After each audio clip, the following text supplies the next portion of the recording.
Seigneur, nous vous saluons tous dans le nom merveilleux de notre Seigneur et Sauveur, Jésus-Christ. Nous voici encore pour la suite de notre programme que nous avons commencé depuis que Dieu nous a fait grâce d'être sur YouTube à travers notre chaîne du Centre culturel chrétien mondial. Nous avons commencé avec un programme, bien-aimé dans le Seigneur, sur la destinée de l'homme. Comment l'homme doit récupérer sa destinée. Comment l'homme doit vivre sa destinée. Est-ce que ta destinée est telle que Dieu l'avait dessinée tout au début de la création? Ou bien ce que tu es en train de vivre n'est plus dans la destinée comme Dieu l'avait tracé dans le jardin d'Éden. Pour cela, bien-aimés dans le Seigneur, avant toute chose, nous allons rendre grâce à Dieu en lui disant merci pour ce moment qu'il permet que nous puissions passer ensemble dans sa présence. Nous allons fermer nos yeux et tourner nos regards sur notre Dieu pour lui dire merci. Père, dans le nom de Jésus, nous te disons merci pour ta fidélité, pour ta bonté, pour ton amour. Tu nous as donné le souffle de vie. Tu nous as donné la grâce de nous approcher, c'est notre Dieu, de ton trône. Que ce matin, Seigneur, que le souffle que tu m'as donné, que tu as donné à mon frère qui me suit, que tu as donné à ma soeur qui me suit ou bien qui va me suivre, Seigneur, me permet, c'est notre Dieu, de saisir la grâce. Me permet, c'est notre Dieu, d'obtenir miséricorde auprès de toi et d'être secouru, Seigneur, dans mes problèmes, dans mes besoins. Éternel, que ta grâce soit avec nous et que le Saint-Esprit nous guide. Que le Saint-Esprit travaille avec nous. Qu'à travers ce moment, Seigneur, tous ceux-là qui nous suivent ou qui vont nous suivre, Jésus, qu'il soit saisi par la puissance du Saint-Esprit et que le thème que nous allons développer, Seigneur notre Dieu, puisse trouver Jésus place dans la vie de mon frère et de ma sœur. Merci Jésus, merci pour ta grâce et pour ta bonté. En ton nom, nous avons ainsi prié. Amen. Bien-aimés dans le Seigneur, nous sommes en train de dire qu'il faut vivre sa destinée comme Dieu l'a tracée, comme Dieu l'a dessinée depuis le commencement. Le commencement, c'est la parole. Voilà pourquoi nous allons rentrer dans la parole pour y découvrir ce que Dieu a dessiné pour chacun de nous. Ce que Dieu a prévu pour chacun de nous n'est pas nulle part ailleurs que dans la parole de Dieu. L'évangile selon Jean chapitre 1er dit ceci: au commencement était la parole, et la parole était avec Dieu, et la parole était Dieu. Le deuxième verset, il était au commencement avec Dieu. Et le troisième, toutes choses ont été faites par elle. Et rien de tout ce qui a été fait n'a été fait sans elle. Bien-aimé dans le Seigneur, pour que tu puisses comprendre si ta destinée est sur la voie du Seigneur, si ce que tu es en train de vivre cadre avec la volonté de Dieu, il faut rentrer à la source. Il faut revenir à la source qui est la parole de Dieu. Comme Jean nous le démontre, qu'au commencement était la parole.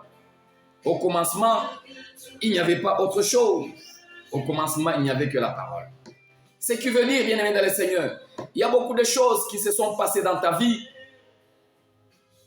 sans avoir respecté, sans pour autant respecter la parole, sans pour autant revenir à la source.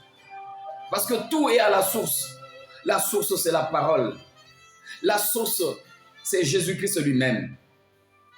Voilà pourquoi, bien-aimés dans le Seigneur, nombreux nous sommes dans les églises. Nombreux nous prions.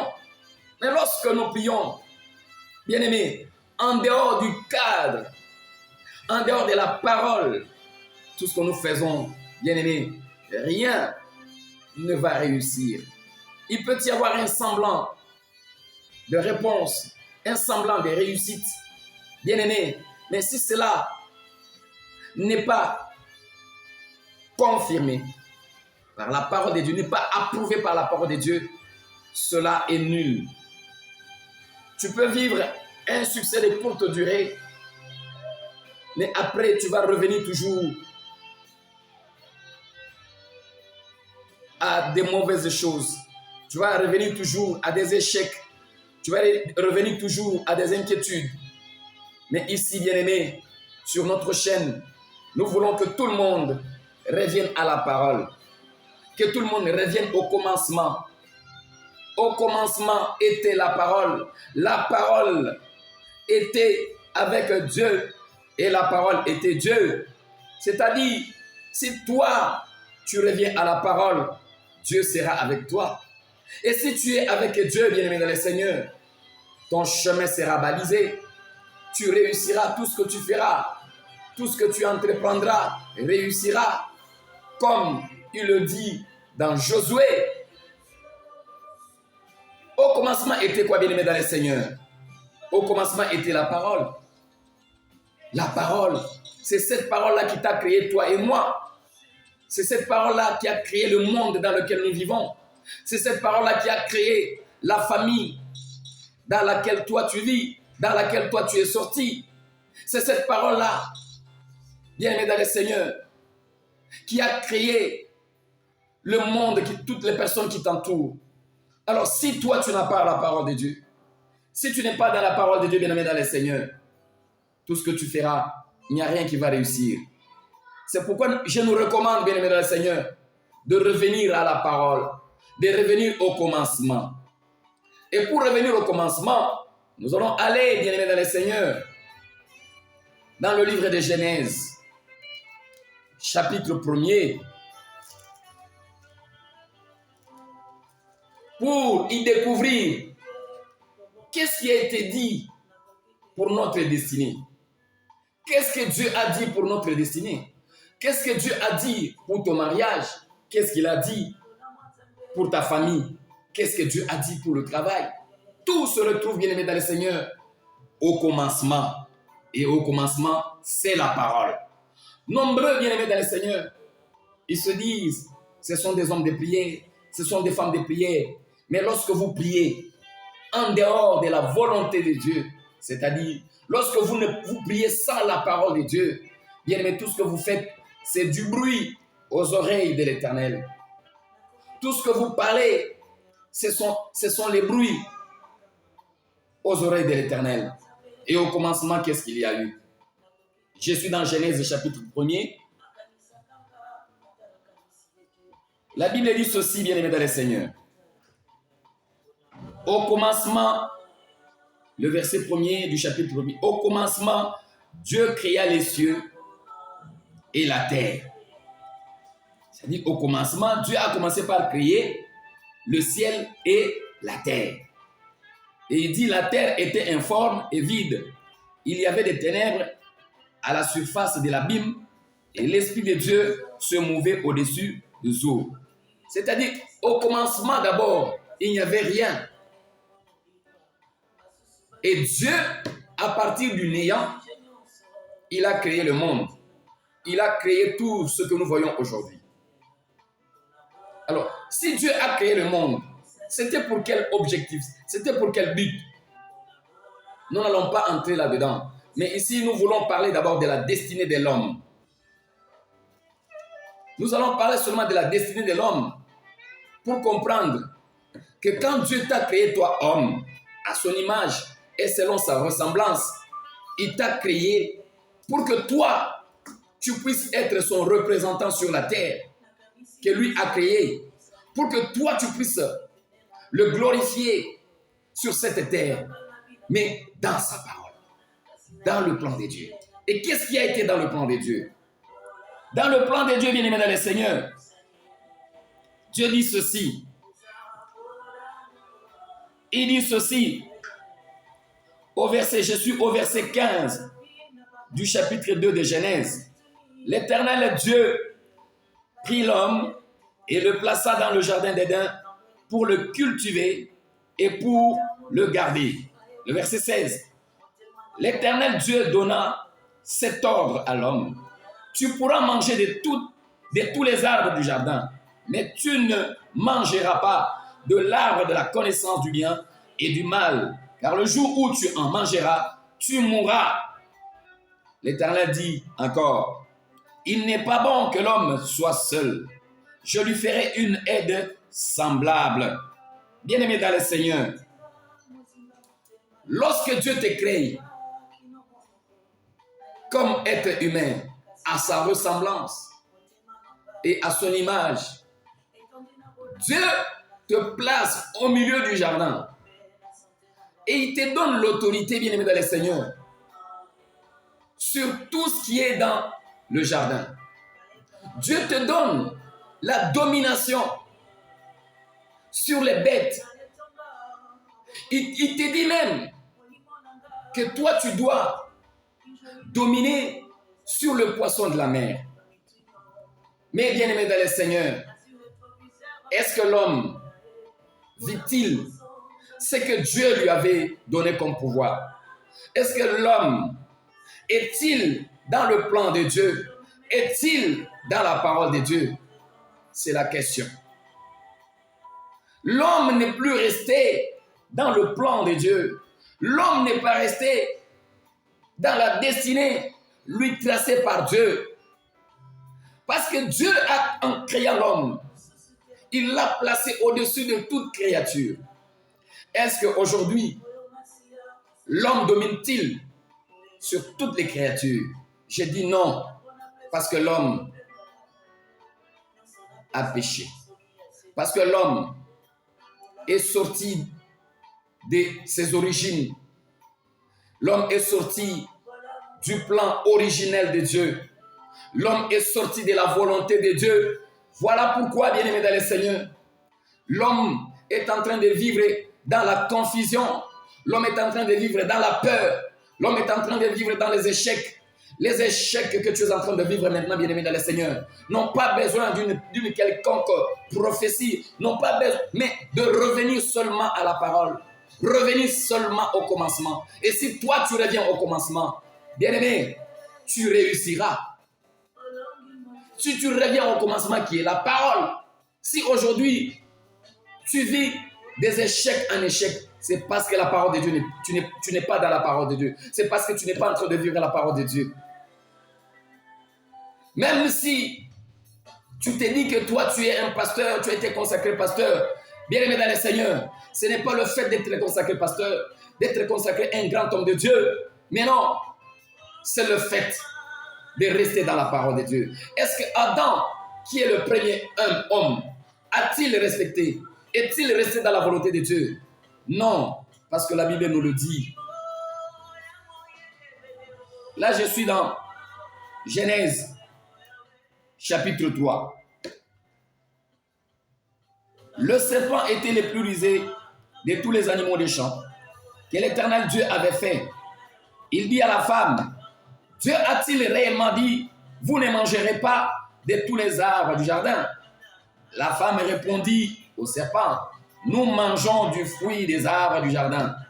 Mais quant au fruit de l'arbre qui est au milieu du jardin, Dieu a dit, vous n'en mangerez point et vous n'y toucherez point, de peur que vous ne mouriez. Alors le serpent dit à la femme, vous ne mourrez point, mais Dieu sait que le jour où vous en mangerez, vos yeux s'ouvriront et que vous serez comme des dieux, connaissant le bien et le mal. La femme vit que l'arbre était bon à manger et agréable à la vue et qu'il était précieux pour ouvrir l'intelligence. Elle prit de son fruit et en mangea et elle en donna à son mari qui était auprès d'elle et il en mangea. Les yeux de l'un et de l'autre s'ouvrirent, et ils connurent qu'ils étaient nus, et ayant cousu des feuilles, des figuiers, ils s'en firent des ceintures. Alors ils entendirent la voix de l'Éternel Dieu qui parcourait le jardin vers le soir, et l'homme et sa femme se cachèrent loin de la face de l'Éternel Dieu, au milieu des arbres du jardin. Alléluia. Bien-aimés dans le Seigneur, regardez comment est-ce que l'homme est sorti du plan originel, là où il avait la domination, là où il avait la protection de Dieu, là où l'homme avait de l'ascendance sur les animaux, sur les bêtes, sur toutes les choses, sur toute créature. C'est le moment où le serpent, l'animal le plus rusé de tous les animaux, est venu parler à l'homme en passant par Ève. C'est ce jour-là, bien-aimé dans le Seigneur, que tout a basculé dans ta vie. C'est ce jour-là, bien-aimé dans le Seigneur, que tout a basculé, même dans ton ménage, même dans ton mariage. Bien-aimé, c'est ce jour-là qu'il y a eu, bien-aimé, ce qu'on appelle la dégénérescence. C'est ce jour-là, bien-aimé dans le Seigneur, que tout a changé dans ta vie. C'est ce jour-là où, parce que tu as été éloigné des Dieu, que tu ne pouvais pas comprendre quelle était la volonté de Dieu dans ta vie, et tu t'es livré, bien-aimé dans le Seigneur, dans tout ce qui s'est présenté devant toi, tu t'es livré dans tout ce qu'on te présentait. Même aujourd'hui, bien-aimé dans le Seigneur, il y a des gens qui se livrent à tout ce qu'on leur présente, à tout ce qu'on leur dit, à tout ce qu'on leur prêche. Mon frère et ma soeur, tout ce qu'on te prêche n'est pas parole. Tout ce qu'on te présente n'est pas parole. La parole, c'est la parole qui te ramène au commencement. C'est la parole qui te ramène à tes origines. Alléluia. Et tes origines, bien-aimés dans le Seigneur, sont tirées dans la parole. Et si toi, tu quittes la parole, tu es allé trouver tes origines ailleurs. Mon frère et ma soeur, sache que tu n'auras pas la protection de Dieu. Sache que tu ne vivras pas la bénédiction de Dieu. Ce que tu es en train de vivre, c'est autre chose que la bénédiction de Dieu. Tu ne réussis pas parce que tu n'es pas dans la parole de Dieu. Tu n'évolues pas parce que tu n'es pas dans la parole de Dieu. Moi, je vais t'annoncer, bien-aimé, la parole de Dieu est capable de restaurer ta vie. La parole de Dieu est capable, mon frère et ma soeur, de restaurer ta santé, de restaurer ton mariage, de restaurer ton avenir. Si tu y reviens, reviens à la parole. Reviens à la parole. Mon frère et ma soeur, ça ne dépend pas d'un pasteur, ça ne dépend pas d'un évangéliste, ni d'un docteur de la loi, mais ça dépend de ta foi. Ça dépend de toi-même.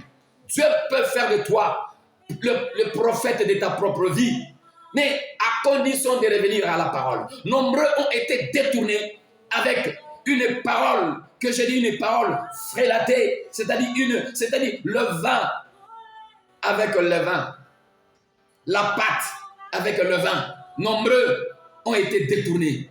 On leur a donné, bien-aimés dans le Seigneur, du poison au lieu de la bonne nourriture qui est la parole. La parole de Dieu, elle est simple. La parole de Dieu ne demande pas qu'on puisse t'asperger de l'huile, qu'on puisse t'appliquer de l'huile sur le corps. Mais la parole de Dieu demande que tu crois seulement à la parole, que tu acceptes seulement la parole pour être guéri. Voilà le diable. Il est venu sous forme d'un serpent. Il a commencé à parler à l'homme. Et l'homme a accepté. Alors que l'homme avait entendu la voix de l'Éternel qui a créé même le serpent. Parce que le serpent, c'est l'Éternel qui l'a créé. Et le serpent a été créé pour que l'homme domine sur lui. Mais le serpent, il est venu avec ruse pour voler le pouvoir à l'homme, pour voler la puissance que Dieu avait donnée à l'homme. Parce que le serpent savait que le pouvoir de l'homme résidait dans la parole, résidait dans la vérité. Il est venu avec ruse et il a eu l'homme. Et l'homme, comme lui a mordu à l'hameçon, au piège du serpent, l'homme a tout perdu au détriment du serpent. Et quelle a été la conséquence? Lorsque vous lisez le verset 25 du chapitre 2, on vous dit, l'homme et sa femme étaient tous deux nus et ils ne s'en avaient point et ils n'en avaient point honte. C'est-à-dire quoi? L'état dans lequel l'homme se trouvait, bien-aimé dans le Seigneur, ils étaient nus, mais ils étaient couverts aux yeux des hommes, aux yeux des autres, ils étaient couverts par la puissance de Dieu, par la présence de Dieu. C'est la présence de Dieu qui avait couvert la nudité, qui avait couvert, bien aimé, le manque que l'homme pouvait éprouver en lui. Mais dès lors qu'eux ont écouté une autre voix, que la voix de la vérité, qui est la parole du Seigneur, l'homme a tout perdu. L'homme a été dépouillé de son pouvoir. C'est comme ça que, bien aimé dans le Seigneur, lorsque la vraie parole est venue, la parole de l'Éternel, qui cherchait l'homme, là où était l'homme, l'homme n'était plus là où Dieu l'avait placé. Là où Dieu avait placé l'homme, il n'était pas là. Et Dieu est en train de chercher. En ce moment, bien aimé, à travers cette parole, Dieu, la parole de Dieu est en train de te chercher. Parce que tu es perdu dans le fétichisme. Tu es perdu, bien-aimé, dans le divorce. Tu es perdu, Seigneur, bien-aimé, dans le Seigneur, dans l'occultisme, dans les sciences. Tu es perdu dans l'orgueil. Alors la parole de Dieu te cherche maintenant pour que tu reviennes au poste, pour que tu reviennes à la place où Dieu t'avait placé. La place, bien-aimé dans le Seigneur, c'est dans la présence de Dieu. C'est dans la présence de Dieu. C'est devant le trône de grâce. C'est ça ta place, bien-aimé dans le Seigneur. Mais toi, tu es allé où? Tu es perdu. Tu as été détourné.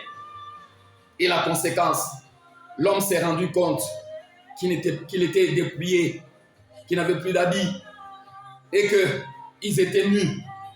Alors l'homme est allé se chercher des solutions. Il est allé chercher des feuilles pour se faire des ceintures. Alléluia. Alors que nous savons, bien aimés dans le Seigneur, la ceinture représente la vérité. Parce que sans la ceinture, tu ne peux pas, bien aimé dans le Seigneur, bien porter ton pantalon. Tu ne peux pas bien serrer ton habit. Il faut que tu aies la ceinture à tes reins. Et l'homme est allé se chercher des ceintures qui sont usables. Il est allé se chercher des solutions auprès des vrais faux hommes de Dieu. Ça, je le dis parce qu'aujourd'hui, il y a des vrais faux hommes de Dieu qui viennent avec le nom de Jésus, qui viennent avec la parole de Dieu. Mais derrière, c'est Satan qui le présente. C'est le serpent qui le présente sous forme pour dire, vous aurez la bénédiction, vous serez guéris. Bien-aimés dans le Seigneur, la guérison ne peut provenir que de la parole de Dieu. La bénédiction ne peut provenir que de la parole de Dieu. C'est pourquoi, bien-aimé, à travers cette parole, Dieu est en train de te chercher pour que tu reviennes là où Dieu t'avait placé. Pour que tu reviennes, bien-aimé dans le Seigneur, dans sa présence, là où tu auras la vie. Et laquelle vie? La vie te donnera tout ce dont tu as besoin. La vie te donnera tout ce que ton cœur désire, bien-aimé dans le Seigneur. Reviens à l'Éternel. À travers cette chaîne, bien-aimé dans le Seigneur, mon frère et ma soeur, nombreux sont dans des faux enseignements. Nombreux sont, bien-aimés dans le Seigneur, dans ce qu'on appelle des fausses prophéties. La vraie prophétie témoigne que Jésus est le seul et l'unique Seigneur et Sauveur. Ça veut dire quoi? Ça veut dire que, bien-aimé dans le Seigneur, si tu as une prophétie qui n'est pas prouvée par la parole de Dieu, ce n'est plus une prophétie. Ce n'est plus une prophétie. On t'a donné une prophétie que tu as habillé, tu as habillé avec des habits de telle autre couleur. Ce n'est pas ça la prophétie, bien-aimé dans le Seigneur. La prophétie, c'est que tu reviennes. Alléluia. La prophétie doit te dire que toi tu es l'homme créé à l'image de Dieu et selon la ressemblance de Dieu, et que tu as le pouvoir sur les serpents, que tu as le pouvoir sur les scorpions. C'est ça la prophétie. Mais lorsque la prophétie te dit que voilà, demain il y aura ceci, il y a cela, je ne suis pas contre les paroles de connaissance, mais je suis contre les fausses prophéties qui détournent les enfants de Dieu. Et c'est ça l'œuvre du serpent. L'œuvre du serpent est en train d'agir. Aujourd'hui, beaucoup de mariages ont des problèmes à cause de l'œuvre du serpent. À cause, bien aimé, du venin que le serpent a introduit dans la femme. À cause du venin que le serpent a introduit dans les mariages. Lorsque vous vous êtes rencontrés, bien aimé, vous vous êtes aimés, vous vous êtes promis le mariage. Mais une fois rentré dans le mariage, lorsque vous avez tout fait en dehors de la parole de Dieu, ce sont des problèmes qui commencent. Ce sont les mésententes. Oh, que c'est merveilleux, bien-aimé, de connaître la vérité. Même dans cet état bien-aimé dans le Seigneur, où il y a des troubles dans ton mariage, le Seigneur est en train de te chercher comme il cherchait Adam et Ève dans le jardin pour dire, reviens à ta place. Reviens à ta place. Dans ton mariage, bien-aimé dans le Seigneur, tu as des problèmes, tu as des situations, des problèmes qui dérangent ton mariage. Pourquoi? Parce que toi, l'homme, tu t'es marié avec un bagage, avec des principes que le serpent a introduit dans ta famille d'où toi tu proviens. La femme aussi est venue avec un héritage, des principes que sa famille lui a inculqués. Oh, bien-aimé dans le Seigneur, les vrais principes sont dans la parole de Dieu. C'est la parole de Dieu qui va nous amener à vivre un mariage harmonieux, un mariage avec allégresse. Lisons rapidement, bien-aimés dans le Seigneur, dans Jean, comme nous l'avons dit. Nous sommes toujours dans l'évangile de Jean, chapitre 1er. Là, je prends le 4e verset, j'irai jusqu'au 14e. En elle était la vie, et la vie était la lumière des hommes.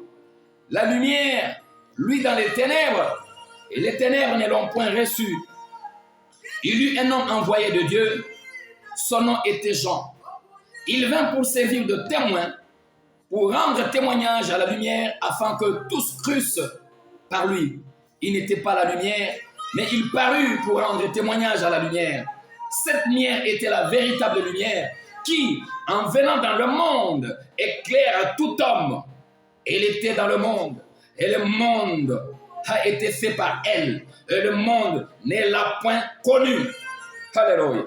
Elle est venue chez les siens, et les siens ne l'ont point reçue. Mais à tous ceux qui l'ont reçue, à ceux qui croient en son nom, elle a donné le pouvoir de devenir enfants de Dieu, desquels sont nés, non du sang, ni de la volonté de chair, ni de la volonté de l'homme, mais de Dieu. Alléluia. Bien-aimés, la solution est là. La solution est d'accepter la parole. La solution est d'accepter la parole. La parole est venue, mais nombreux n'ont pas cru à cette parole. Et la parole maintenant donne la possibilité à quiconque l'accepte maintenant. Bien-aimé, ce n'est pas le fait de dire tout simplement, Seigneur, viens dans ma vie. C'est le fait de dire, j'accepte maintenant le changement de ma vie. J'accepte maintenant que maintenant ma vie soit dirigée par la parole. Et cette parole, c'est qui? Cette parole, c'est quoi? Écoutez ce que nous dit le verset 14 du premier chapitre de Jean. Et la parole a été faite chair, et elle a habité parmi nous, pleine de grâce et de vérité. Et nous avons contemplé sa gloire, une gloire comme la gloire du Fils unique venu du Père. Alléluia. Jésus lui a rendu, et Jean lui a rendu grâce, témoignage, et s'est écrié, c'est celui dont j'ai dit, celui qui vient après moi m'a précédé, car il était avant moi. Bien-aimé, la parole ici c'est Jésus-Christ. Je t'appelle, bien-aimé dans le Seigneur, d'accepter Jésus-Christ comme Seigneur de ta vie, pour qu'il puisse te sauver des ténèbres, pour qu'il puisse te sortir, mon frère et ma soeur, dans les principes que le serpent a introduits dans ta famille. Les principes, bien-aimés dans le Seigneur, du serpent, qu'il puisse te sortir, mon frère et ma soeur, dans la prison du serpent, qu'il puisse te ramener à gagner, à regagner, à récupérer ta destinée, à réussir ta destinée. C'est la parole qu'il te faut, Jésus-Christ de Nazareth. Même si tu as déjà fait une prière d'acceptation de Jésus-Christ, mais tu ne vis pas, bien-aimé, le moment est venu pour qu'en ce moment, que tu puisses croire en lui. Lève tes mains là où tu es. Même si tu vas me suivre après, tu vas dire, Seigneur Jésus, rentre dans mon cœur. Prends ma vie. Pardonne-moi mes péchés et je te donne la direction de toute ma vie. Moi, j'avais perdu, c'est entre Dieu ma destinée. Mais avec toi, je vais récupérer ma destinée. Je vais prier pour toi. Seigneur, que mon frère qui accepte que toi, tu rentres dans sa vie, dans son cœur. Seigneur, Que ta grâce, Jésus, descende sur lui, sur elle, et que désormais, Seigneur notre Dieu, qu'un nouveau départ commence pour qu'il récupère sa destinée. Que tout ce qu'il avait perdu, par le nom de Jésus, qu'il les récupère. S'il avait perdu son esprit, son âme, sa santé, qu'il les récupère. Alléluia. Pendant ces moments, par cette prière. Et je demande que le sang de l'agneau de Dieu, alléluia, soit dans la vie de mon frère et de ma soeur, pour que maintenant, l'œuvre du serpent soit neutralisée, soit détruite, dans le nom de Jésus. Seigneur, que par cette prière, que celui qui est malade depuis très longtemps, qu'il soit guéri. Que celui, Seigneur, qui est dans la confusion depuis très longtemps, Jésus, que la lumière soit dans sa vie et que les ténèbres, Seigneur, puissent quitter sa vie. Dans le nom de Jésus, que, Seigneur, par cette prière, que la destinée, c'est notre Dieu, qui était, Seigneur, notre Dieu, dans les ténèbres, Seigneur, soit éclairée. Dans le nom de Jésus, avec action de grâce, nous disons Amen, Amen, Amen.